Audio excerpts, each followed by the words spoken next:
자, 오늘 우리에게 주시는 하나님의 말씀은 창세기 12장 10절입니다.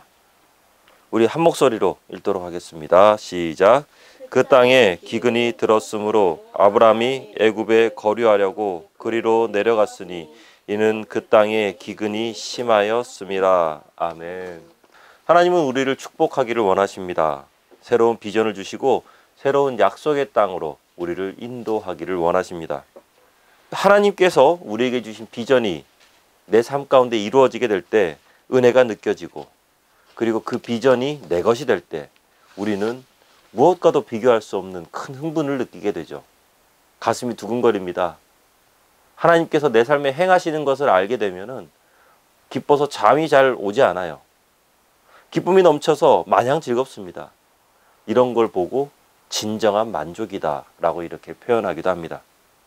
하지만 동시에 하나님께서 주시는 이 비전의 인생을 걷다 보면은 그 인생은 우리를 도전합니다. 평안한 삶을 흔들기도 하고요. 때로는 답답하고 어두운 긴 터널을 지나가는 것 같은 그런 느낌이 들기도 하고요. 때로는 너무 힘들어서 하나님의 비전을 내려놓고 싶은 그런 마음이 들기도 하고요. 하지만 이때 절망하고 포기하면 안 됩니다. 우리의 믿음은 시련을 통해서 검증되기 때문입니다. 방금 우리가 함께 오늘 본 본문 말씀 12장 10절 말씀, 그 땅에 기근이 들었으므로 아브라함이 애굽에 거류하라고 그리로 내려갔으니 이는 그 땅에 기근이 심하였습니다. 기근이란 말 막 반복하죠. 했던 말 또 하고 했던 말 또 하고, 중요한 얘기이기 때문입니다. 아브라함이 하나님만 철석같이 믿고 갈대아 우르를 떠나서 하란 찍고, 그리고 이제 가나안 땅까지 왔어요. 약속의 땅으로 왔어요. 약속의 땅에 도착을 했는데 그 땅에 기근이 들었어요. 아브라함은 하나님께서 분명히 말씀하신 약속의 땅으로 온 거예요. 그런데 기근이 왔다. 당시에는 목축업, 농경 이런 것들이 주요 산업이었죠. 그렇기 때문에 이 기근을 요즘으로 치자면은 뭐 세계 최악의 경제 공황, 뭐 그런 것들이죠. 금융 위기 이런 것들이 불어닥친 거예요. 이거 굉장히 중요한 포인트입니다. 아주 어렵게 심사숙고하고 결단을 내려서 수백 명의 식구들을 이끌고 하나님께서 말씀하신 약속의 땅으로 도착했습니다. 그런데 기근이 덮쳤어요. 만약에 제가 아브라함의 입장이었으면 굉장히 난감했을 것 같습니다. 하나님의 말씀만 의지하고요, 모든 식구들 데리고 앞으로 전진! 이렇게 외치면서 불안한 마음 애써 감추면서 그렇게 하면서 약속의 땅에 도착했다면요, 풍년이 들고 가축들 먹일 만한 풀들이 막 풍성하고, 그렇지는 못할 망정 적어도 먹고 살 정도는 돼야 되거든요. 그렇게 해야지 뭐 저도 할 말이 있을 거 아니에요. 야, 이것 봐, 하나님께서 시키는 대로 하니까 우리가 이렇게 복 받는 거잖아. 하나님의 말씀에 순종 잘하니까 이렇게 잘 되잖아 하면서 목에 힘 한 번 딱 주면서 간증할 수 있는 건데, 아브라함의 입장에서는요, 지금 간증은 고사하고요, 체면만 잔뜩 구기게 생겼습니다. 굉장히 안 좋은 상황이에요. 앞으로 무슨 권위로 사람을 이끌어 갈 것인가, 말에 설득력이 없어져 버린 것입니다. 하나님 말씀대로 순종했다면 이게 뭔가 대박이 터져야 되는데 대박은 고소하고 이건 뭐 쪽박도 못 찾게 생겼어요. 식구들 앞에서, 친구들 앞에서, 함께 있는 모든 식솔들 앞에서 고개를 못 들게 되는 그런 경우가 지금 아브라함에게 발생하게 된 것이죠. 여러분들은 이런 경험 없으세요? 하나님 잘 믿고 헌신하고 뭔가 새로운 삶을 살겠다고 다짐하면서 열심히 물질과 시간과 노력을 하나님께 온전히 드리고 최선을 다해서 헌신했을 때 자녀들은 명문대학에 턱턱 붙고 대기업, 공기업 막 이런 데 척척 붙고, 나는 또 건강해서 병원과는 좀 이렇게 거리가 먼 굉장히 건강한 삶을 살고, 직장과 사업 문제도 다 순적하게 쫙 풀리고, 이렇게 하면 봐, 내가 하나님 믿고 이렇게 다 잘 되잖아 하면서 간증거리가 생길 것 같은데, 그리고 믿음도 더 단단해질 것 같은데 그렇지 않죠. 이상하게 주님을 위해서 헌신했는데 몸이 더 아파요. 식구들하고 관계도 소원해지고요. 시간을 내서 봉사하는데 직장 문제는 더 꼬이기만 하고요. 이러면은 고통스럽습니다. 순종해서 약속의 땅으로 왔는데 인생이 더 힘들어져요. 이럴 때 도대체 어떻게 해야 될까요? 자, 그런데 오늘 본문 말씀은요, 오늘 본문에 나오는 아브라함은요, 역설적이게도 우리가 어떻게 하면은 안 될지를 보여줍니다. 사랑하는 성도 여러분, 기근은 절대 그냥 오는 것이 아니거든요. 하나님의 길을 걸으면서 하나님의 비전을 가지고 살아가는 사람들은 그 인생의 코스를 하나님께서 완벽하게 주관하십니다. 그러니까 우리는 너무 걱정할 필요는 없어요.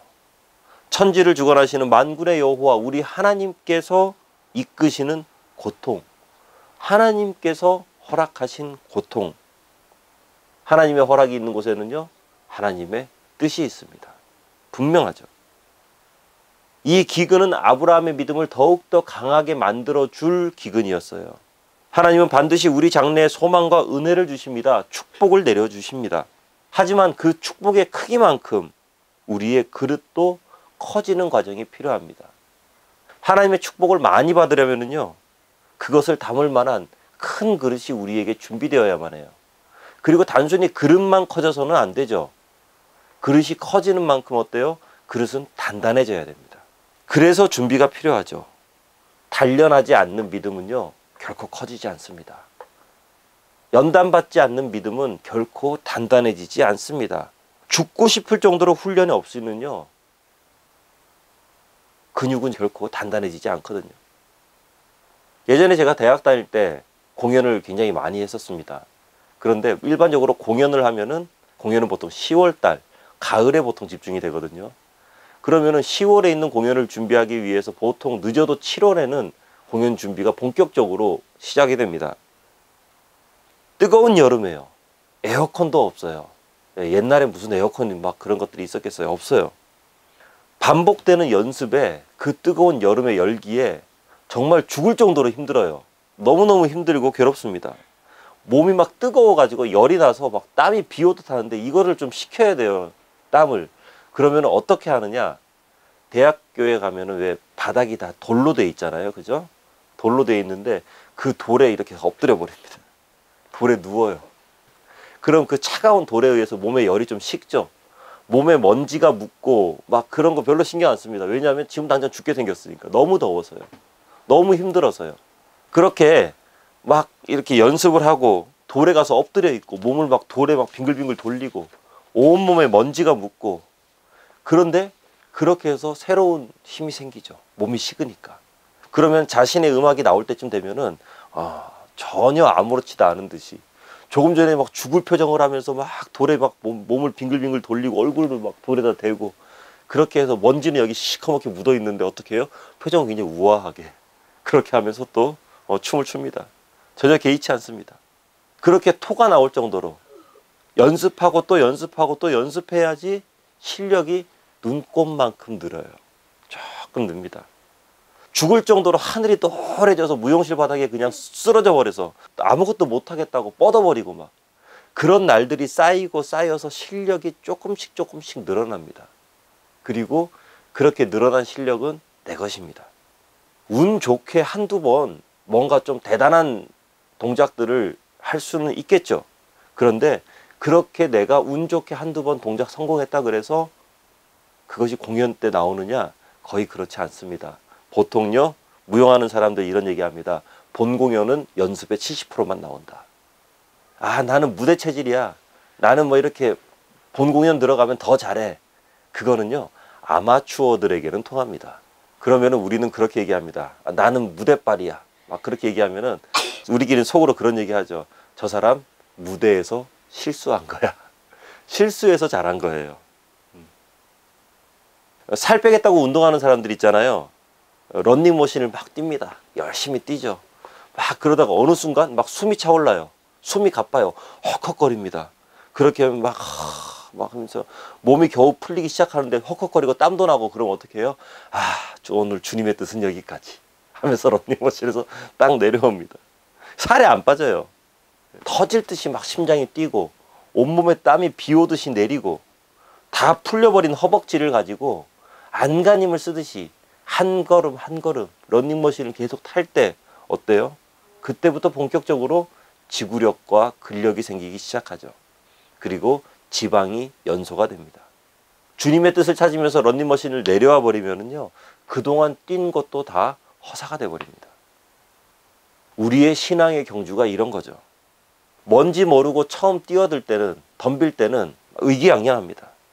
충분히 해낼 수 있다는 막 이런 근거 없는 자신감, 이런 것들이 막 들기도 하죠. 하지만 본격적인 믿음의 경주가 시작되면 지금까지 겪어보지 못했던 전혀 다른 영적인 비바람이 막 몰아칩니다. 예상하지 못했던 어려움과 괴로움으로 인해서 지쳐가기도 하죠. 그렇기 때문에 그 순간 하나님을 바라봐야 되는 거예요. 그리고 하나님께서 나를 단련시키시기를 기대하는 것입니다. 전혀 새로운 비전을 담을 만한 그릇을 만들기 위해서 믿음의 여정을 하나님께서 보내시는 거죠.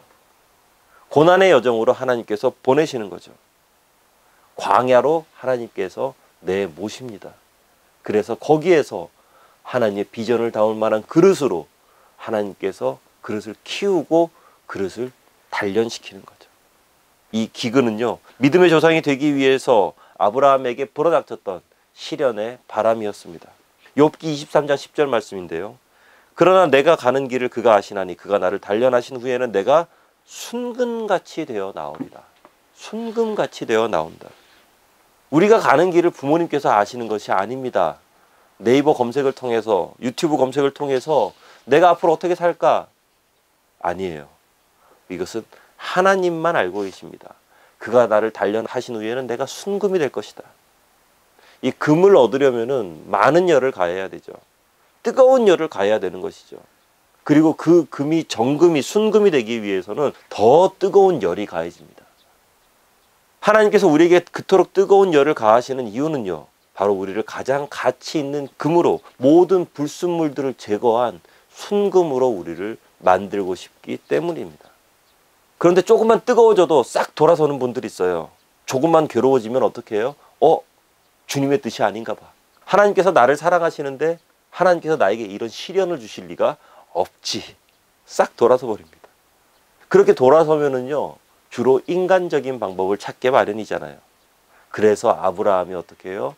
애굽으로 피난을 갑니다. 하나님의 뜻을 따르면서 믿음의 발걸음을 내디딜 때 그렇게 신중하고 또 신중하고 숙고하고 또 숙고하더니 하나님의 뜻을 피할 때, 하나님의 비전을 피할 때는 어떻게 해요? 번개같이 피해버립니다. 순식간에요. 싹 돌아서요. 당시에 애굽은요, 나일강의 물줄기를 따라서 형성된 이 곡창지대가 있었던 곳입니다.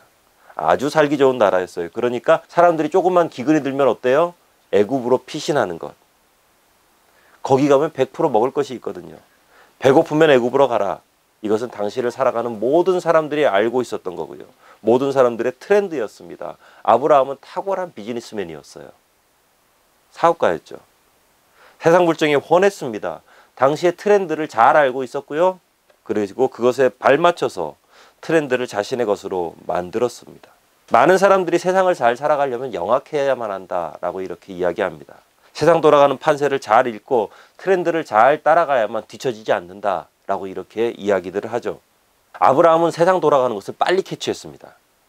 영리하고 동작 빠르게 위기를 헤쳐나갈 수 있는 방법을 아브라함은 바로 취했죠.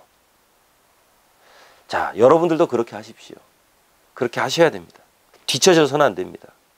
그런데 하나님의 사람은요, 여기에 뭔가 하나가 꼭 더 있어야만 합니다. 영악하고 약삭 빠르게 살아가는 것, 그 이상의 특별함이 우리에게 있어야만 하죠.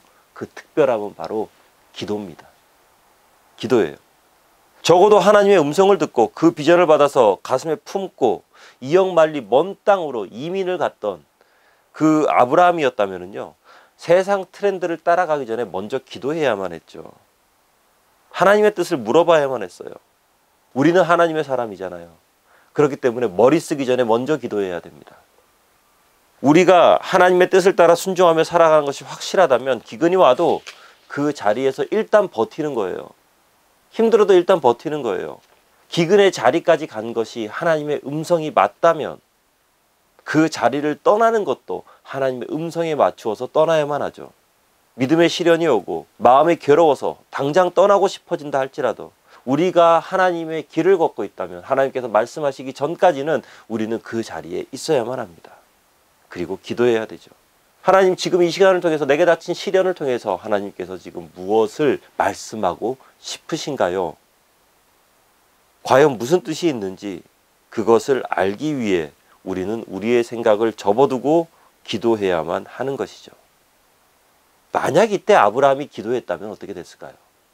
전 세계에 닥친 이 기근을 피해서 허겁지겁 애굽으로 떠나는, 애굽을 향하는 사람들과 달리 하나님의 방법으로 하나님께서 원하시는 그 시간을 온전히 지냈다면 아마 모르긴 몰라도 하나님께서 그 시간을 분명히 이겨내게 해 주셨을 것입니다. 하지만 아브라함은 그 길밖에 없다고 생각한 거예요. 사랑하는 여러분, 만약에 우리가 세상 사람들이 움직이는 곳으로 함께 움직이면은요, 세상 사람들이 망할 때 그들과 함께 망합니다. 사람들은 트렌드를 따라가야 한다고 합니다. 다 주식 투자하니까요. 나도 왠지 주식 투자해야 될 것 같고요. 남들 다 따는 자격증, 그거 따기 위해서 많은 것들을 투자를 하죠. 희생을 하죠. 남들은 이 시간에 코인 투자해서 막 몇 배로 번다고 하는데 나는 교회에서 화장실 청소하고 있으면 뭔가 뒤처지는 것 같아요. 허겁지겁 세상의 트렌드를 따라간다. 그런데 그렇게 하다 보면은 어느 틈엔가 그들과 똑같아집니다. 그렇기 때문에 하나님의 사람은 하나님께 기도하며 하나님의 돌파구를, 바로 하나님 나라의 돌파구를 찾아내야만 돼요. 하나님께 그 돌파구를 받아내야만 한다는 것이죠. 예레미야 33장 3절 말씀. 너는 내게 부르짖으라 내가 내게 응답하겠고 네가 알지 못하는 크고 은밀한 일을 너에게 보여줄 것이다. 하지만 아브라함은요, 부르짖지 않았습니다. 기도하지 않았죠. 그렇기 때문에 크고 은밀한 일을 아브라함은 알지 못했어요. 하나님의 말씀이 있기 전까지, 하나님께서 말씀하시기 전까지는 하나님의 비전의 땅을 결코 떠나서는 안 됩니다. 많은 믿음의 사람들, 크리스천들이 인생의 중대한 실수를 할 때 보면은 기도가 없습니다. 실수할 때 보면 꼭 그래요. 기도가 많이 없어요. 어떨 때는 기도를 하긴 하는데 어때요? 자기 안에 이미 결론을 내려놓고 기도합니다. 상황이 좀 급하니까요. 지금까지의 경험과 직관과 주변을 통한 정보 수집을 통해서 이미 결론을 내려놓죠. 그 결론 내려놓고 어떻게 해요? 그 결론을 통보하듯이 기도합니다. 자신의 결정을 하나님께 통보하듯이 기도하고 충동적으로 결정을 내려버리는 것이죠. 우리는 때로는 너무 똑똑한 것 같습니다. 우리 주변에 우리를 위해 많은 조언을 해주는 분들이 있고, 뭐 구글링이나 네이버에 물어보면은 이미 비슷한 길을 걸었던 사람들이 올려놓은 수천 수만 가지의 모범 답안 같은 것들이 쫙 펼쳐지기도 합니다. 그리고 때로는 불확실한 미래로 인해서 지쳐버리기도 하죠. 유튜브 검색하면 어때요? 글로 읽을 필요 없어요. 사람들이 말로, 영상으로 딱 이렇게 축약해가지고 알기 쉽게 설명까지 잘 해줍니다. 물론 이런 것들을 보는 것이 잘못된 것이 아니에요. 저도 봅니다. 저도 찾아봐요. 그런데 그것으로 너무 오래 고민하고 생각하는 것이 그게 문제입니다. 하나님의 사람이 기도하는 것보다 유튜브로 검색하는 시간이 더 길어지고, 하나님의 사람이 기도하는 시간보다 네이버로 검색해서 그걸로 고민하는 시간이 더 길어진다면 그 인생은 꼬일 수밖에 없습니다. 더 힘들어질 수밖에 없습니다.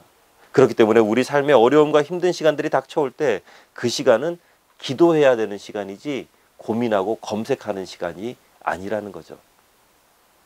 이렇게 큰 어려움에 부딪혀서 허겁지겁 세상 트렌드에 맞춰서 애굽으로 가버린 아브라함이죠. 그리고 그 애굽에서 정말 큰 난관을 만나게 됩니다. 이 내용 우리 함께 다음 주에 또 살펴보도록 할 거예요. 말씀을 맺으면서요, 하나님의 말씀을 따라 모든 터전을 다 내려놓고 이역만리 먼 땅으로 이민을 간 아브라함. 그곳만 가면은, 하나님의 말씀 따라 그곳에만 가게 되면은, 비전의 땅으로 가게 되면은 꽃길만 걸을 줄 알았는데 그곳에서 가장 먼저 만난 것은 기근이었습니다. 경제 대공황이 일어난 거예요. 하나님께서는 이 상황에서 아브라함이 더 기도하고 더 하나님 찾으면서 믿음을 키워나가고 믿음의 그릇을 키워나가기를 원했지만, 아브라함이 선택한 것은 하나님의 말씀이 아니라, 하나님의 뜻이 아니라 세상의 트렌드였습니다. 하나님께 묻지 않았습니다. 흘러간 과거에 만약이란 말은 없죠.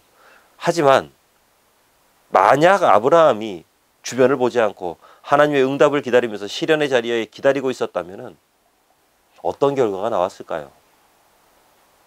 아브라함은요, 그 땅에 들은 기근의 모든 시선을 빼앗겼기 때문에 그 안에 숨겨진 하나님의 뜻을 보지 못하고 세상 유행을 따라가고 말았습니다. 시선이 하나님께 있었다면 분명히 결과는 달라졌을 것 같아요. 우리의 시선을 하나님께 고정시킵시다. 우리의 눈은 세상을 보고 있지만 우리의 영은 하나님 나라를 바라보면서 그 영광을 기대고 살아갈 때 세상이 뭐라 하든 세상이 어떻게 하든 우리의 발걸음은 하나님의 말씀에 순종하며 하나님의 말씀에 합당한 삶을 살아갈 수 있게 될 것입니다. 시편 39편 7절 말씀인데요. 주여 이제 내가 무엇을 바라리요? 나의 소망은 주께 있나이다. 비록 순종의 결과가 기근과 시련이라 할지라도 그 안에서 하나님의 뜻을 구한다면 그 안에 숨겨진 하나님의 축복을 우리는 발견할 수 있게 될 것이고 누리게 될 것이고요. 그런 우리를 통해서 하나님께서 영광 받으실 것입니다. 그렇게 살아가는 우리 모두가 되어지기를 주의 이름으로 축원합니다. 기도하겠습니다. 하나님, 하나님의 뜻에 합당하게 살아가는데 하나님의 말씀 따라 살아가는데 그리고 하나님께서 원하시는 대로 하나님의 비전 따라 살아가는데 이상하게 주변에 어려움이 있거든 주변에 힘든 일이 있거든 우리의 시선을 더욱 하나님께 고정시키도록 하여 주시옵소서. 하나님께서 기뻐하시는 일을 함에도 불구하고 주변의 어려움으로 고통받는다면 하나님 그 고통을 통해서 하나님을 향한 믿음과 우리 믿음의 그릇을 더욱더 키워낼 수 있는 그런 강인함도 우리에게 허락하여 주시옵소서. 나의 나약함이 아니라 하나님의 강함을 의지하며 살아가는 우리 모두가 되어지도록 하여 주시옵소서. 그리고 그 안에 숨겨진 보화를 발견하고 그 보화를 마음껏 누리고 살아가는 우리 모두가 되어지도록 하여 주시옵소서. 예수님 이름으로 기도합나이다. 아멘.